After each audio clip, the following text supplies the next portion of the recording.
అప్పట్లో చేయాలంటే వచ్చిన కొత్తలో కాబట్టి ప్రాబ్లీ మీరు అంతా టైం స్పెండ్ చేసి ఉంటారు. బై టైం వెళ్తా ఉన్న కాడి నుంచి ఆబ్వియస్గా మీరు బిజీ అవుతారు. But the mechanism should have been much more better. Process was not done properly అనేది నా పర్సనల్ ఫీలింగ్. అంతే తప్ప నాట్ దట్ చేయలేదని. కోవిడ్లో దో యు ఆర్ బిజీ, కోవిడ్లో ఏ రాష్ట్రంలోనూ జరగని డెవలప్మెంట్ జరిగింది. ఓవర్ బ్రిడ్జెస్ కానీ చాలా there was lot of work done here. ఈ రాష్ట్రంలో జరిగినట్టు ఎక్కడ జరగలేదు.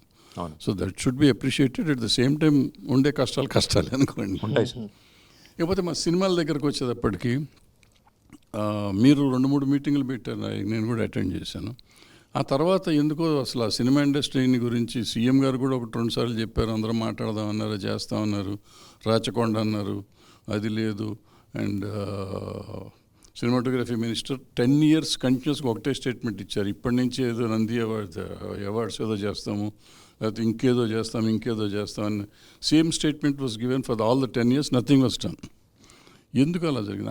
అవసరం లేదు మీరు చెప్పాల్సిన. ఎందుకంటే ఇండస్ట్రీ ఆల్మోస్ట్ ఇక్కడే ఉంది. దీన్ని ఎవరు కదపక్కర్లేదు, మీరు గవర్నమెంట్ చేయనక్కర్లేదు. అనవసరంగా ఆశ చూపటం అనేది అవసరం లేని పని. ఎందుకు చూపించారు, చూపించినాక ఎందుకు చేయలేదు? మరి ఈ ప్రశ్నకు సమాధానం నా దగ్గర అయితే లేదు సార్. ఎందుకు ఇవ్వలేదు నంది అవార్డులు అంటే నాకు తెలీదు, నా వ్యక్తిగతంగా తెలీదు. బట్ ఏదో కారణం ఉండే అవార్డ్స్ వదిలేసిండి. అవార్డ్స్ సరే, రాచకొండ మీరు కూడా మీటింగ్ పెట్టారు. మీ అందరినీ ఏం చేస్తే బెటర్మెంట్ చేస్తే ఏమవుతుందన్నారు. మీరు 2-3 మీటింగ్లకు వచ్చారు కూడా. బట్ ఆ తర్వాత ఏం జరగదు, దాని మీద ఏం జరగలేదు. ఎందుకు డెవలప్ చేద్దాం అనుకునే చేయలేకపోయారు? రాచకొండ ఫిలిం సిటీది కేసీఆర్ గారికి ఒక గ్రాండ్ విజన్ ఉండింది. పెద్ద ఎత్తున చేద్దాము, దాదాపు ఒక 2.5-3 వేల ఎకరాల్లో పెద్ద ఎత్తున ఒక యూనివర్సల్కి మించిన స్టూడియో కట్టాలి అని ఒక ఎజెండా అయితే ఉండింది. అన్ఫార్చునేట్లీ కొంత వర్క్ కూడా జరిగింది, కానీ ల్యాండ్ ఎక్విజిషన్ కూడా కొంత జరిగింది. అన్ఫార్చునేట్లీ అది కార్యరూపం దాల్చే లోపలే ఏదో జరిగి ఉంటుంది. ఏంటి అనేది ఇప్పుడు నేను ఎగ్జాక్ట్గా ఇతమిద్దంగా ఇది అని చెప్పలేను, కానీ ఏదో జరిగి ఉంటుంది సార్. బట్ స్కోప్ అయితే ఇంకా ఉందండి. ఎందుకంటే ఇప్పుడు తెలుగు ఇండస్ట్రీ ఆ రోజుకి ఈ రోజుకి చూస్తే now every Telugu movie is becoming pan Indian movie.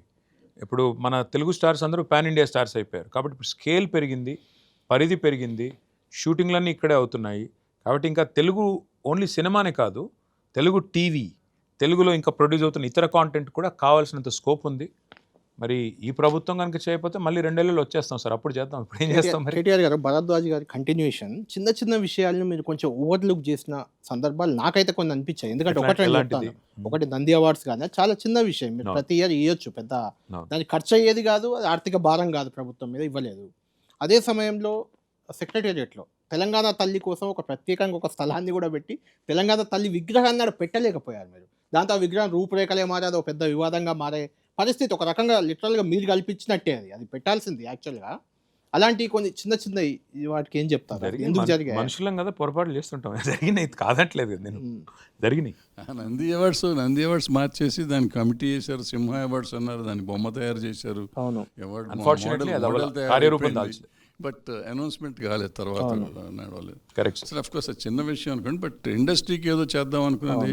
So బేసిక్గా సినిమా ఇండస్ట్రీ వల్ల ఏ government will be not benefited. చాలా వేస్ట్ సినిమా ఇండస్ట్రీ నిజంగా చెప్పి. అంటే for the government revenue wise అంటే ఇండస్ట్రీకి ఏం చేయాలంటారు ప్రభుత్వాలు, ఏ ప్రభుత్వం అయినా వాట్ ఎవర్ చేయడానికి? అప్పుడే చెప్పి ఆయనకి మీరు ఏం చేయదు సార్, మమ్మల్ని వదిలేయండి అని చెప్పి ఆయన మీటింగ్లో. అదే ఏం చేయాలి, మిమ్మల్ని వదిలేయండి అంటే నేనేదో పట్టుకున్నాను అంటారు మళ్ళీ ముందే. అట్లాగా మమ్మల్ని నన్ను కాదు మమ్మల్ని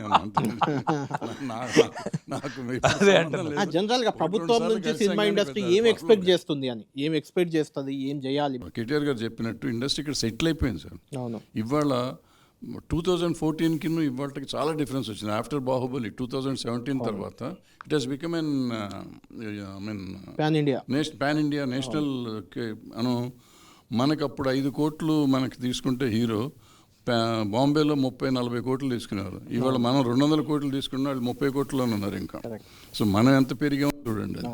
సో మనకి ఇంకేం చెయ్యక్కర్లా. ఇక్కడ చేస్తానికి స్టూడియోలో నడవవు సార్, లోపల స్టూడియోలో షూటింగ్ చేయటం అనేది జరగదు. సో మళ్ళీ స్టూడియో కడతాం అది కాదు. సో ఏం చేస్తాం అనేది ఇప్పుడు డెఫినెట్గా సీజీ వర్క్ పెరిగిపోయింది. సీజీకి ఇప్పుడు ఆల్రెడీ మీరు హబ్ పెట్టినాక అక్కడ కూడా జరుగుతుంది, వర్క్ స్టార్ట్ అవుతుంది ఐటీ. సో రకరకాలుగా డెవలప్మెంట్ స్టార్ట్ అయింది యాక్చువల్గా, బట్ మెటీరియలైజ్ అవడానికి probably it might take some time. అంతే. సో వీళ్ళు ఎక్స్టెండ్ చేస్తారేమో గవర్నమెంట్ చూద్దాం. ఆర్థిక రంగ నిపుణులు పాపారావు గారు ఆ క్వశ్చన్ కంటిన్యూ చేద్దాం. అంటే సార్